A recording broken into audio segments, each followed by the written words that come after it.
You know about the metronome effect, right? Yes. You referred to it many times. Metronomes moving at random begin to move synchronously. True. But there's one very important detail here. Metronomes have to sit on the same foundation. That's what we didn't mention. If you put metronomes working synchronously on different bases, they'll soon become asynchronous. Yes. So I'd like to ask you, humanity today resembles such diverse metronomes. Everyone's moving in different directions. Tell me please, what foundation can we apply to all these metronomes so they begin to move harmoniously together? This is the law of interdependence, absolute interdependence.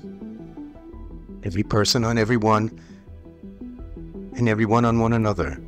Well, now everyone is saying so, including the scientists. Today, humanity resembles one village where everyone is dependent on each other. Even we can see it.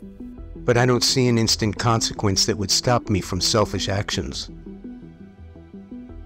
That's why it doesn't help. So all this remains a theory?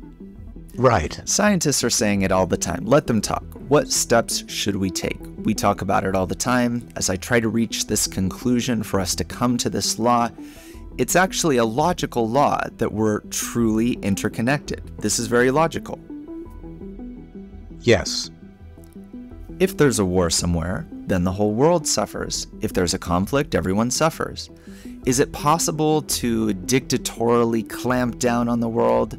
We are interconnected, that's it. To clamp down with a kind of dictatorship, this is how we ought to live. No. Can we? This will not end up being a voluntary, heartfelt fulfillment of a law. Voluntary? You just force everyone into lockstep. But you want them to do it voluntarily from their hearts? With awareness.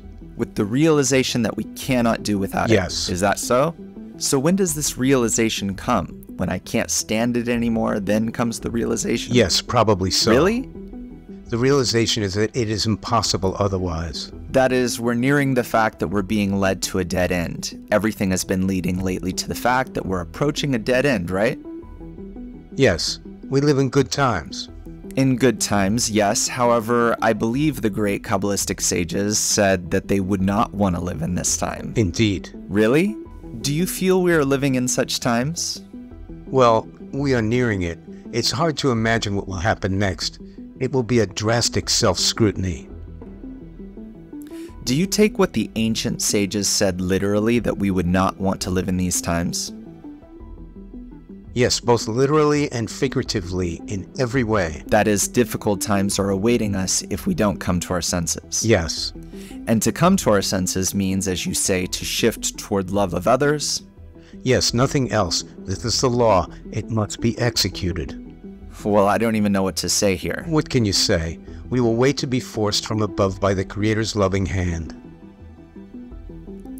So He, the loving one, forces us to become loving?